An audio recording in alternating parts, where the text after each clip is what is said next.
What's up guys, welcome back to the channel. Before we get into today's video, I just want to let you know we're giving away this 1964 Chevrolet Big Block C10. More info on that later in the video.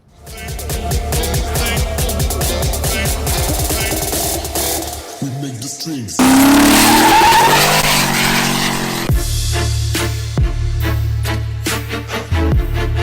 What's up guys, welcome back to the channel. And over the course of the past 2 weeks, we built this crazy turbo LS swapped Mustang that we were trying to take on Rocky Mountain Race Week. We ended up coming up a little bit short. There was just too many things, too many like last minute things that needed dialed in that prevented us from making the event. And one of those was fuel pressure. We were using a Ditchworks 400 fuel pump in the stock tank. When I was driving this thing on the street on 6 pounds of boost, it was dropping the fuel pressure from around 50 pounds in boost to down below 20. I don't think it's an issue with the fuel pump. We had another fuel pump in there as well. I think it's just running it dry, or it's just cavitating or sucking it out, or I guess there's like this little, it's like a bowl that's in there. It moves and it sloshes and it can break free. And I think that's what it did. So we have a solution for that today.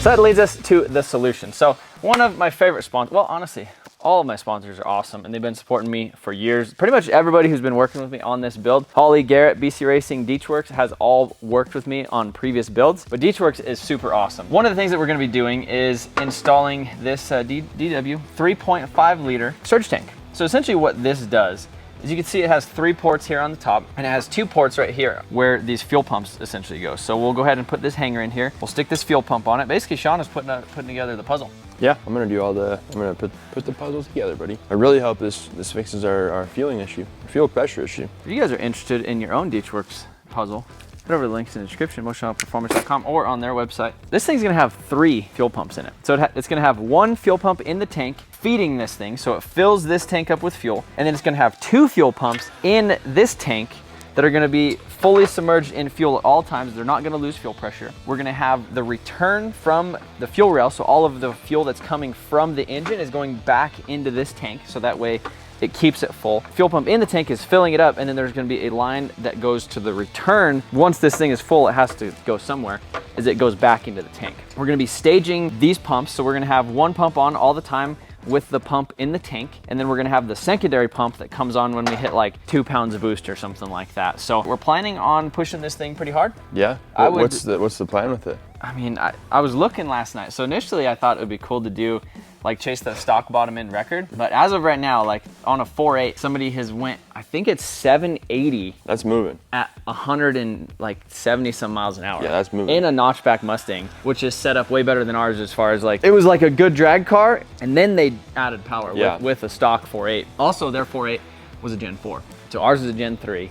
So I think we could get away with making almost 1,000 horsepower on this thing. The turbo supports it. I mean, yeah, that turbo's made 1,000. Everything we have essentially supports it, except the bottom end. We'll see how far that goes. We got the fuel system, we have the injectors, we got the turbo, we got the manifold, we got the intercooler, we got the, I don't know about the transmission. I don't know how that thing's gonna like it. We have the Holley, that's gonna control it all. Essentially now we just need to put all the fuel stuff in there. We should have done better initially, but it would have, other than this issue that we had with fuel. That's why we're here now doing this. So. And we should have been able to make, 600 horsepower at least on. And faster than a 13-second pass. Well, that was the first run, and it was kind of a trial run. And it wasn't even ripping that run. Like, first off, no transbrake, so it was foot brake. It was like, whoa. Yeah. It doesn't build boost till like what, 3,500 RPMs or? Yeah. Well, and then with the torque converter too. Exactly. It was like we took off at a stoplight, but then like halfway through the runner, as soon as it shifted in 3rd gear, it just like fell on its face. So Sean's gonna put together the Ditchworks puzzle, then we're gonna plumb it in the car. Then we're gonna take this thing for some rips around here, see if we can get her ripping, and then we're gonna take it to the dyno and then back to the track. Yeah.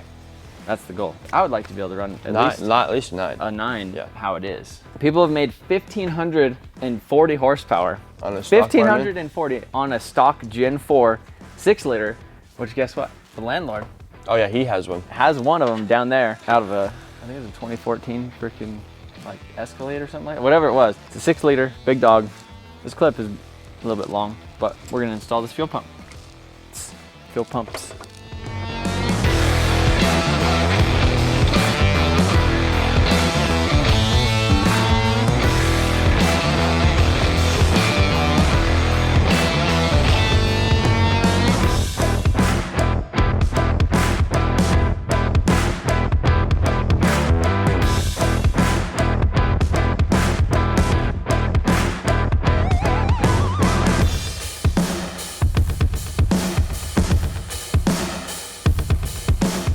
in a few moments and we have the tank is ready to go. We got the two DW400s in the tanks, ready to rip. We got some fittings right here. And right now we're just coming up with some bracketry. What do you think of that bracketry? It'll work. It'll work. It'll definitely work. Great bracketry. Super solid in there. So we just needed to kind of trim off the ends of these things and run some more nutserts. Rattle can them, make them look OEM. We have the pump right here. In the tank, we actually have these units right here. So we have 8-amp feed that is going to the fuel rail for the feed. And then we have this little Y pipe right here.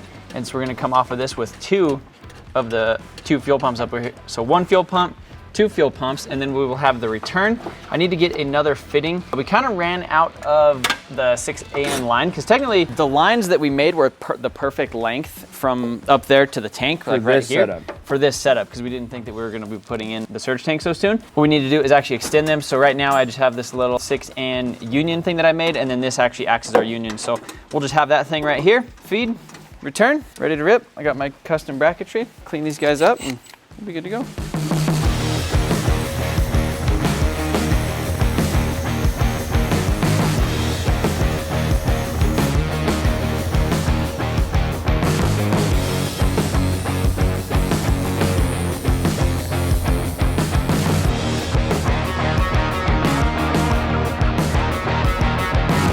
So basically this is a nutsert tool. So places where there is just sheet metal or basically nothing to thread a bolt into when you want to do some custom stuff like this, you take and you drill a hole, and then you take this guy, which is the actual nutsert itself, screw it on here, and basically what happens is it's flush against this surface right here. So when you pull these in, it basically crimps that and squeezes that behind whatever piece of metal that you're inserting this into. Obviously in this case it's the sheet metal of the trunk. Scrunches it and bolt. It's almost like a rivet, but it's threaded so you can put a bolt in there. So this isn't going to be that good of an example to show you guys because of the way this tool is and the area I kind of have to do it in. We actually have more of like a handheld one that looks like a rivet gun, but it broke. So that's what you're using. And as you can see, I kind of don't have the best space in here to do this, but okay. So you do that, and you just give it the pull, and now, as you guys can see, now we can thread a bolt in there. So custom.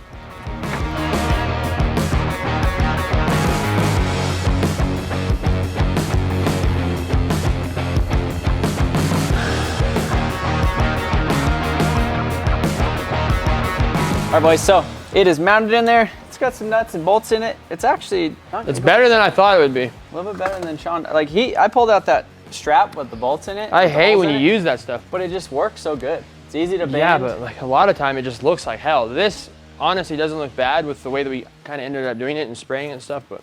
We painted it. We used some nice flanged, like Allen bolts. Now it looks good. We nutserted it, pretty much ready to rip. So. Now we need to wire up both of the fuel, actually all three of the fuel pumps. So yeah. When we turn the ignition on, this one's gonna turn on, this one's gonna turn on. Then when we hit boost, this one's gonna turn on. Yeah. So now we need to run feed from the tank to this, the return from the fuel rail to this, and the return from this is gonna return to the tank. Done. So I already have that line being made. Let's feed this from here, and then that way we can come up and swoop up here to these. I like it. Okay.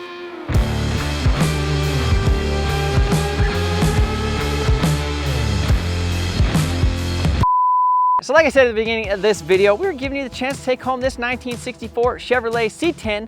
This is Project Build giveaway number 10, that's kind of cool. C10 Project Build giveaway number 10. All you gotta do to get entered for a chance to win this thing, head over to MotionAutoTv.com or MotionAutoPerformance.com. Every dollar you spend is an automatic entry for a chance to win this thing. It's got a 468 big block. It is the single cab, short bed, fleet side. It's pretty much the one that everybody wants, and this unit could be yours. All you gotta do is get entered. Click that link in the description. See you there.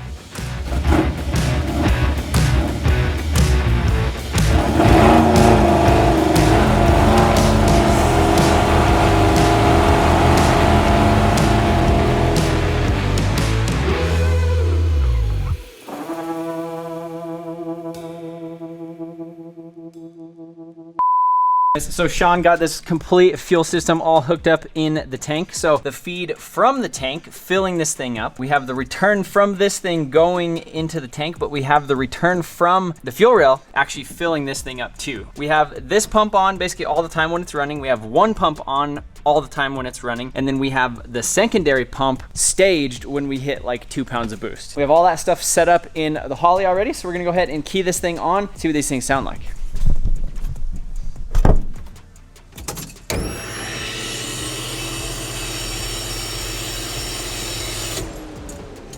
So we're gonna double check this thing for some leaks, take it for a quick little test rip, and see if this fuel pressure issue is resolved.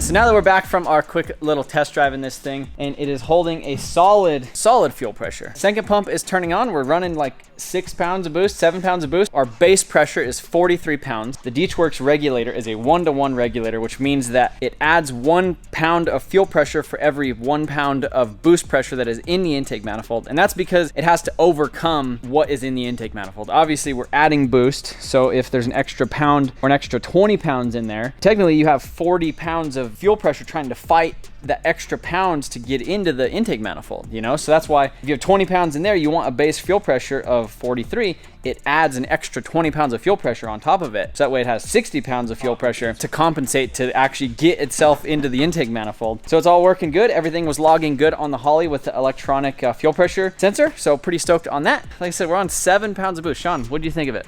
This thing is, it's wild. I had my adrenaline was definitely pumping. It's nuts. Like as soon as that you hear that turbo and you feel that turbo, you're just holding on for the ride. But I'm excited to see what this thing does with some more air for sure. Some more boost. When I was initially testing this thing, it had the one bar wastegate in it, and it seemed like it was a little bit more. Like a couple times it hit like 18 pounds, but it wasn't like a good clean 18 pounds. It was like, oh, hit 18 pounds. It was like, and there was like, oh, uh-oh, shut her down. Like that's too much boost. So I wasn't able to fully rev it out. Now what we're gonna do is install this boost controller. Like I said, this thing has a 7-pound wastegate spring in it. It's making about 6 pounds right now. Obviously, we are a little bit higher than sea level. I think we're about 5,000 feet above sea level right now. 7-pound spring in the wastegate, and it makes about 7 pounds of boost. 6.5, 7 pounds of boost. And so what we do is we have a line coming off the intake manifold, and what that does is it goes into a diaphragm that is pressurized against that spring. As soon as 7 pounds of pressure gets into that wastegate through this line right here, it effectively opens the valve, bypassing the exhaust past the turbine, essentially slowing down the turbine to where instead of it trying to make 100,000 RPMs of shaft speed, which would probably be like 20 pounds of boost, it slows it down to, let's say, I'm just giving you an example, let's say it slows it down to 60,000 and it holds 60,000 RPM because it's releasing enough exhaust. And it probably varies, you know, depending on how much engine is actually using or not, or whether it's at high RPM, low RPM, whatever it does, it controls the boost. We have an open port right here on the top. That is probably one of the fastest ways to blow up your engine, is to hook up a boost line to the top of that, because instead of opening the door, you know, it forces it, like it's like you're not opening, you know, instead of like letting it just like, oh, open up and let out the boost, it's like, no, you're not coming out. And so that's what happens when you do that. So that is why we're going to add a boost controller. With this thing, normally, this is gonna come, we're gonna Y into this, T into that. That will come right here. This goes to the top of the wastegate, and this is just a vent to atmosphere. So right now, if I blow through this thing, nothing happens. As long as the pulse width modulation for the wastegate is not on, it doesn't do anything. Nothing changes, it still vents. This thing could still vent to atmosphere, because on this side, when you blow through that, it opens. Effectively, then what we do is we give this thing power, we hook it up to the Holley with a ground, and so what it does is it does a pulse width, so it goes effectively, like you give it 30% duty cycle and it's open 30% of the time, or 90% duty cycle where it's like, and it's just adding pressure to the top of the wastegate, forcing it down, which effectively we should be able to turn this 7-pound spring into about a 14-pound spring and basically double our boost. And also we could have it set up in the ECU with safety parameters to where if the air fuel goes lean, it'll turn the boost controller off. So instead of going lean at 14 pounds of boost, we're only lean at 7 pounds of boost, or whatever issue was arising. Hopefully when it knocks it back down to 7 pounds of boost, it's a lot better. So that's kind of a little bit of a strategy. It's a little bit confusing to some who haven't messed with it before, but overall, it's a really cool way to electronically make your car go faster without physically having to swap the wastegate springs like at the track, or getting one of those manual boost controllers where you're out there twisting it. With this thing, you could literally say, okay, give it 30% duty cycle, 30% duty cycle will give you this. Holley also has some closed loop boost control stuff, which is a little bit more advanced. Maybe we'll play with that a little bit on this thing. But for now, I'd like to see a little bit more than 7 pounds. So Sean went ahead and got the boost controller hooked up. So what we did is we ran this boost controller right here. We basically gave it 12 volts and then ran one of the wires, which is a ground, to the ECU, and it's gonna be a pulse width modulated thing. I'll show you guys how I set that up in the Holley here real quick. We have air feeding this, so it's giving that boost right here, then it is coming off of that over here to this. Right now, this is a vent, so this will allow the diaphragm to go up and down and blow out air, unless this thing turns on, in which case it's just gonna sit there and pulse, basically go. So that is all hooked up right now with that going to the top of the wastegate. Now we need to hook that stuff up in the Holley. So we come over here to the Holley right here. I basically added an output. So I called it boost PWM, type is PWM, pulse width modulated. Then I come over here to configure. 0 up here, sensor input triggers. Number 1, activate. This output will activate when map sensor is above 2 PSI, and it will deactivate below 1 PSI. So then you come over here to the top, we hit that PWM setup. So we have it fixed with frequency. We have duty cycle percentage, TPS versus map.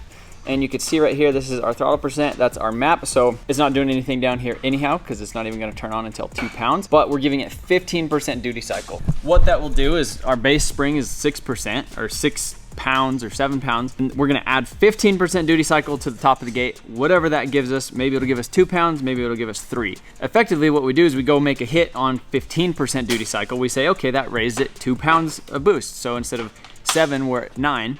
Then we add 30%. Okay, it adds another 2 pounds. So now we're at 11 pounds of boost. Okay, cool. Let's freaking stick some more in it and get this thing up to like 14 pounds or 15 pounds of boost just off of that 7-pound spring. One of the next things that we need to do is set up the rev limiter, well, the launch limiter, like the 2-step, as well as they call it a sloppy trans brake. With this being a 4L80E, there's not a lot of options for trans brakes like there are Turbo 350, Turbo 400, or like a Power Glide, where it basically locks the transmission in first and reverse, and then it just releases it and it's already in first and it just rips. Essentially what this does is lets you foot brake the car. So when you roll up to the line, you put your foot on the brake and then you give it gas. As soon as it comes up on the torque converter, the car wants to start moving, it wants to start pushing through the brakes. And it really doesn't give it an opportunity to build any boost, especially with the turbo and everything that we have on here. And unless we had a tiny turbo, it's not gonna do it. But even as soon as it makes boost, it's gonna push through the brakes. The Spool mod essentially puts it into 3rd gear, so that way you have a mechanical advantage over the tires, or the transmission, I guess.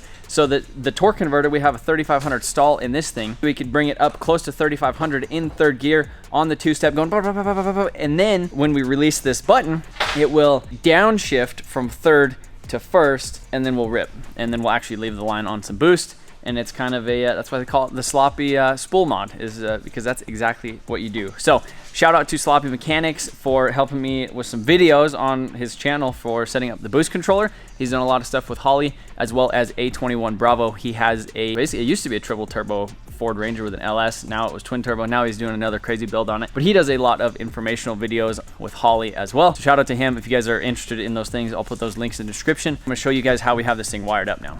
So to get the spool mod, we have it over here on Enable Auto Manual Shift mode. So we go to Transmission, Inputs and Outputs, and then we have a 12-volt input, which is a momentary switch that comes off of the brake pedal, and then it interrupts with a momentary switch. So as long as we're holding that thing, it's gonna be manual in 3rd gear. We have our spark rev limiter. So we have that set up right here, and then we have the input for that set up as A12. So we have a ground, which is also inputted, kind of a way that you go with inputs and outputs. I was really confused on this, and we haven't even tested it yet. But essentially, when I push the brakes, and it's under 1 mile an hour, I have an output set up in the ECU to trigger out of B11 into A12, which is our two-step rev limiter. A little bit confusing. I might dive in if I could figure out a better way to explain it, but essentially this is our little diagram right here. 12 volts from the brake goes to A4. Configure that as a ground output for the rev limiter. So with auto manual mode, we have a 12 volt input that goes into A3. The brake switch goes straight to A4, which is just kind of, it's always working like that. And then we have the interrupter, the momentary switch in between that and A3, which lets us basically tell it that, hey, we want to be in manual mode and we want to launch this thing. Then we had to loop B11 with A12. If you guys don't work with Holley at all, that probably doesn't make any difference to you guys. Crazy way of figuring out all this stuff and trying to get it to work. Now all we got to do, hook up the ECU, load up the tune that I got set up right here, and then we're going to see if this thing will let us do the sloppy spool mod, let us do the rev limiter, let us do all the things. I'm pretty stoked. If it quits raining, we could take it to the track, but I'm pretty sure they already shut down the track for the day. It's really wet outside, so I don't know if we should be testing boost control settings right now with this wetness, but I guess I'm gonna load up this tune and we'll see how it does. So got the Holley plugged in right here. Link that unit. All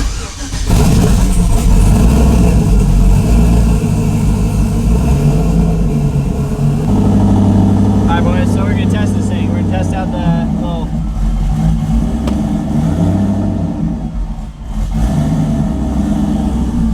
in third gear right here. We hold this button. This is the momentary switch. You can see the switch is in third gear right there.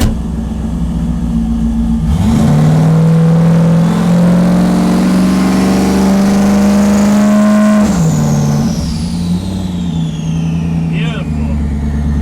Buddy. We just need to get it to do the two-step. Two-step. Go ahead. I'm trying right now. Put it back up a little bit. Hold on, hold on.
All right, so looking through the data log, basically launched over here.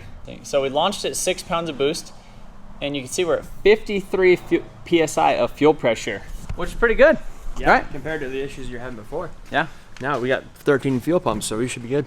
Yeah, the 3 fuel pumps are working really good. And then, so even if you go to my boost pulse width modulation stuff right here, that is at 30% duty cycle. And when I did a pull on the street a little bit down here, let's see, did a pull right here, so you could see my boost was actually 7.6 PSI right there, 7.6 PSI. You could also see fuel pressure holding steady, 53 PSI, and then the boost pulse width is right at 30%. So what I'd like to do, controller?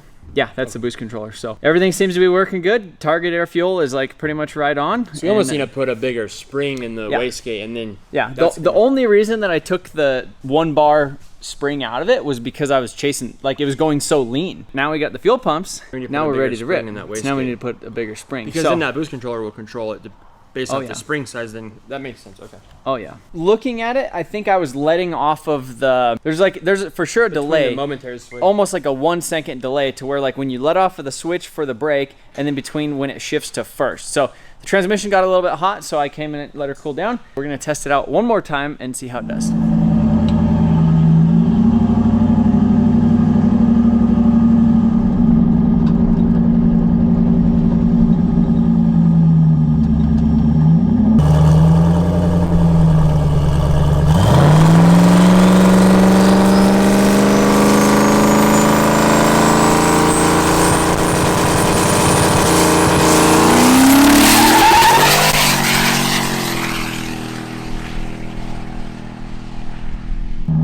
here.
Ripping by. Like that thing was ripping. So, how much boost do you think that was? I don't know, but it was moving. 16 pounds. Oh my goodness, how? Yeah. Air fuel. Well, I mean, I put 50%. So the thing about it is sometimes it does like... At 30% we were at 7 pounds. And it also depends on the frequency and some other stuff too. So like boost controllers, they do different things. But then also like now that this thing was like actually running right, it had good load on it. It was making more boost than it ever has before. And the fuel was good? Because the fuel was good and like all the conditions were right. And buddy, that thing, when it moved. It kind of scared me for a little bit. I was like, holy crap. It went that way and it hit 12 pounds and it felt pretty good. But then coming back, it hit 6. I looked down and I seen 16 and I was like, oh my goodness. Yeah, and you were moving. The effect, it feels like it's like tunnel vision, but like almost worse because the exhaust is right there. And it gives you like that heat wave. And it feels like you're just like, it's so blurry that you're just going to the moon. You're just like, like it's crazy. So that was rad. It felt felt crazy. So felt really crazy. So the tranny got hot again. It got up to like 240. So we definitely need to a bigger tranny cooler with a tranny cooler with like an actual fan on it, because it seemed like driving it didn't really matter. I think like making passes at the drag strip would be fine with like a half-hour cool down in between. Let it cool down, but then also like driving on the road, it was fine as long as we're not doing hits. But who knows, if we hook up a trailer to this thing and we're driving across the country in 100-degree weather, we might have some issues. So need to figure out the tranny cooler stuff. But I want to look at that data log real quick and see what it hit. Anyhow, the Friday night drags were canceled just due to the weather. If you could see that by the, in the video, how this thing actually looked. The sky was pretty grimy. It rained for a while earlier, and then at the track, it actually rained earlier too. So they went ahead and called it earlier today, kind of while we were still prepping this thing. But we had to figure out all this stuff. Anyhow, we really wanted to do the transbrake, the spool mod, the boost controller, the rev limiter, and the secondary fuel pump. So, man, I just wish we were like at this point a week before we left for Rocky Mountain Race Week, so that way we could spend some time dialing in the car and hooking up the trailer and doing all that other stuff. But we'll figure that out next time. If you guys are stoked on the Foxbody and you guys want to see this thing at the track, be sure to leave a comment. I want to know what you guys think this thing is going to run its first time out. I think it's going to be at least a 12. It's going to be at least faster than 12. If you guys have not got entered for a chance to win the C10, probably today or tomorrow is going to be the last chance you guys are going to get 20 times entries for a chance to win that thing. We have a lot of work that we would like to do to it over the course of this next month. But yeah, hopefully you guys are stoked about that. If you haven't checked out our new designs on the website, be sure to go check those out. Like the video, subscribe if you guys haven't subscribed, leave a comment on what you think about this and that. Which one do you think would win? Sean? It's pretty much that. I mean, it's pretty much this thing. Appreciate you guys watching. Huge shout out to Deechworks. See you guys in the next one.